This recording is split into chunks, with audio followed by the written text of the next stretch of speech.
Learning point channel में आप सभी का स्वागत है। अभी हम अव्यय, जिसे अभिकारी भी कहते हैं, उसके बारे में पढ़ेंगे। उसकी परिभाषा क्या है और उसके कितने प्रकार हैं, इसके बारे में पूरी जानकारी लेंगे और डिटेल से पढ़ेंगे। तो सबसे पहले अव्यय या अभिकारी क्या है, उसकी परिभाषा क्या है या अव्यय किसे कहते हैं वो देखते हैं। तो परिभाषा इस तरह से है कि अव्यय या अभिकारी उन शब्दों को कहते हैं जिनमें लिंग, वचन, कारक इत्यादि के कारण कोई परिवर्तन नहीं होता है। जैसे तुम धीरे धीरे पढ़ते हो, वह तेज दौड़ता है, वह ठीक कहता है, ऐसा मत करो इत्यादि। ऐसे बहुत सारे वाक्य हम लिख सकते हैं। तो यहाँ पर जो अंडरलाइन किया हुआ मैंने, धीरे धीरे, तेज, ठीक, मत, तो ये सारे शब्द जो है, ये सारे शब्द जो है वो अव्यय हैं। वही मैंने लिखा यहाँ पर कि यहाँ धीरे धीरे, तेज, ठीक, मत इत्यादि ये सभी शब्द अव्यय हैं, क्योंकि इनमें कभी विकार या परिवर्तन नहीं होता। ये हमेशा वाक्य में ऐसे ही लिखे जाते हैं। धीरे धीरे को धीरे धीरे ही लिखेंगे, तेज तेज ही लिखाएगा, ठीक को ठीक ही लिखेंगे, मत को मत ही लिखेंगे। इसमें हम कोई परिवर्तन नहीं कर सकते। वाक्य में ये शब्द वैसे ही लिखते हैं, चाहे हम कहीं भी इसे प्रयोग करें।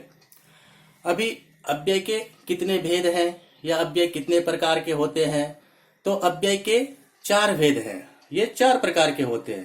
पहला क्रिया विशेषण, दूसरा संबंधवाचक, तीसरा समुच्चयवाचक और चौथा विस्मयादिबोधक अव्यय। तो अभी इन चारों अव्ययों के बारे में हम विस्तार से अलग अलग पढ़ेंगे। अब क्रिया विशेषण की परिभाषा क्या होती है देखते हैं। तो इसकी परिभाषा है कि जिस अव्यय या जिस शब्द से क्रिया की कोई विशेषता जानी जाती है या जिस शब्द से क्रिया की विशेषता प्रकट होती हो, उसे हम क्रिया विशेषण कहते हैं। जैसे यहाँ, वहाँ, धीरे, जल्दी, अभी, बहुत, धीरे धीरे आदि शब्द जो है क्रिया विशेषण है। क्रिया विशेषण के कुछ कार्य तो होंगे। तो क्रिया विशेषण के कार्य क्या है? तो पहला है कि क्रिया विशेषण क्रिया की विशेषता बतलाता है। जैसे वह धीरे से बोलता है, वह जोर से हंसता है। तो उपर्युक्त वाक्य में धीरे से, जोर से क्रिया विशेषण है जो क्रमशः बोलना तथा हंसना क्रियाओं की विशेषता को बतलाता है। इस तरह दूसरा इसका कार्य है कि क्रिया विशेषण क्रिया के संपादित होने का भी ढंग बतलाता है।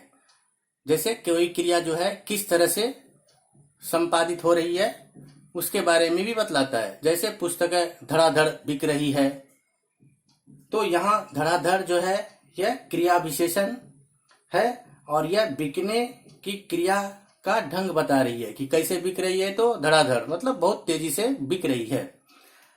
और तीसरा कार्य इसका है कि क्रिया विशेषण क्रिया के होने की निश्चयता तथा अनिश्चयता का भी बोध कराता है। जैसे है कि वह अवश्य आएगा, वह शायद खाएगा।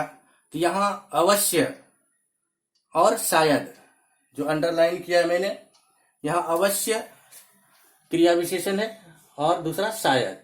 तो वह अवश्य आएगा और वह शायद आएगा में अवश्य और शायद यह क्रिया विशेषण आना और खाना क्रिया की निश्चयता और अनिश्चितता का बोध करा रही है।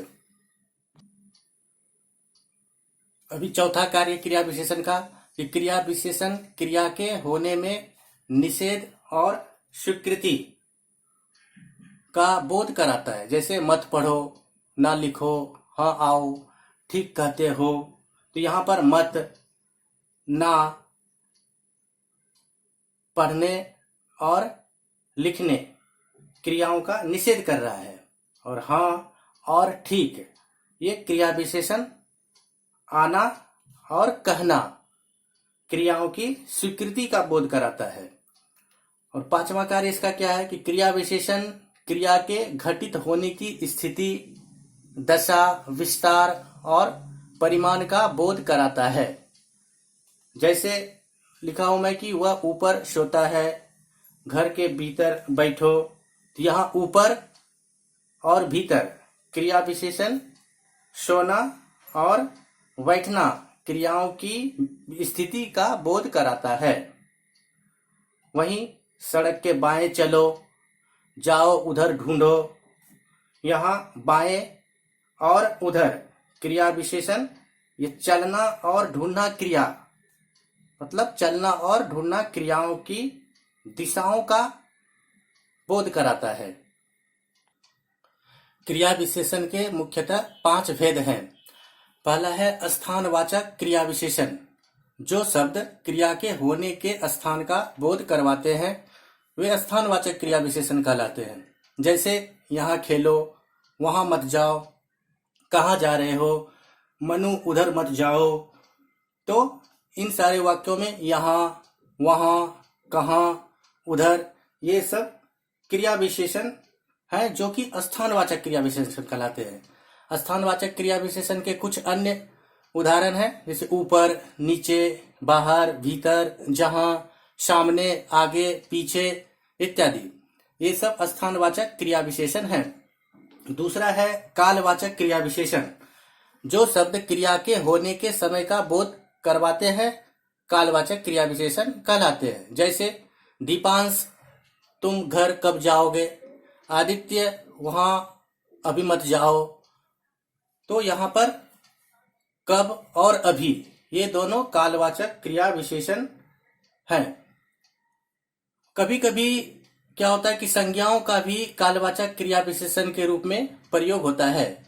जैसे सोमवार से, अगले महीने से, सवेरे से, रात में, शाम को, सप्ताह भर में, आरंभ में, मध्य में आदि। तो ये सारे क्रिया विशेषण कालवाचक क्रिया विशेषण के उदाहरण हैं। और कुछ अन्य कालवाचक क्रिया विशेषण भी होते हैं, जैसे सदैव, दिन भर, नित्य, प्रतिदिन, कल, आज, कब, जब, सदा आदि। ये सारे अन्य कालवाचक क्रिया विशेषण हैं। अभी तीसरा क्रिया विशेषण है रीतिवाचक क्रिया विशेषण। क्रिया के जिस रूप से क्रिया के करने या होने की रीति का पता चले उसे रीतिवाचक क्रिया विशेषण कहते हैं। जैसे सेनाएं धीरे धीरे चलती है, अचानक बिजली चली गई। इसके कुछ अन्य उदाहरण भी हैं, जैसे तेज, जल्दी, धीमे, फौरन, सचमुच, क्यों, वहां, नहीं, मत, प्रायः, अवश्य, चुपचाप, कैसे आदि। तो ये सभी रीतिवाचक क्रिया विशेषण के उदाहरण हैं। अभी चौथा है परिमाणवाचक क्रिया विशेषण। जो विशेषण या जो शब्द क्रिया की मात्रा या उसके परिमाण का बोध करवाते हैं वे परिमाणवाचक क्रिया विशेषण कहलाते हैं। जैसे राजीव ने बहुत परिश्रम किया, गौतम कम बोलता है, उतना खाओ जितना जरूरी हो। तो इन सभी वाक्यों में बहुत, कम, जितना, उतना ये सभी परिमाणवाचक क्रिया विशेषण के उदाहरण हैं। इसके कुछ अन्य उदाहरण भी हैं, जैसे अधिक, ज्यादा, थोड़ा, पर्याप्त, खूब, तनिक आदि। ये परिमाणवाचक क्रिया विशेषण के उदाहरण हैं। और अंतिम और लास्ट जो है वो प्रश्नवाचक क्रिया विशेषण। तो प्रश्नवाचक क्रिया विशेषण वे शब्द होते हैं जिनकी सहायता से हम प्रश्न करते हैं या जिनके योग से प्रश्न किए जाए वो प्रश्नवाचक क्रिया विशेषण कहलाते हैं। जैसे क्यों, क्या, किस लिए, किस कारण, ये आदि शब्दों से हम प्रश्नवाचक क्रिया विशेषण कहते हैं।